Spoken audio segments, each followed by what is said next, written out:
Hello friends, your study চ্যানেলে তোমাদের সবাইকে স্বাগত জানাই। ফ্রেন্ডস, তোমরা সবাই কেমন আছো? ফ্রেন্ডস, আজকে আমরা স্ট্র্যাটেজিকের মে মাসের গুরুত্বপূর্ণ দিবস সম্পর্কে আলোচনা করব। 1 মে আন্তর্জাতিক শ্রমিক দিবস, 3 মে বিশ্ব প্রেস ফ্রিডম ডে অর্থাৎ যাকে আমরা ওয়ার্ল্ড প্রেস ফ্রিডম ডে হিসেবে পালন করি।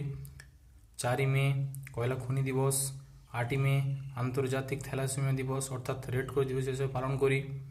11 মে জাতীয় প্রযুক্তি দিবস এবং আমরা যাকে বিশ্ব প্রবাসী পক্ষী দিবস হিসেবে পালন করি। 12ই মে আন্তর্জাতিক নার্স দিবস। 22মে আন্তর্জাতিক জীব বৈচিত্র্য দিবস। 31মে বিশ্ব তামাক বিরোধী দিবস এবং শেষে আমরা 16ই মেকে অ্যাড করেছি, যাকে আমরা জাতীয় ডেঙ্গু দিবস হিসেবে পালন করি।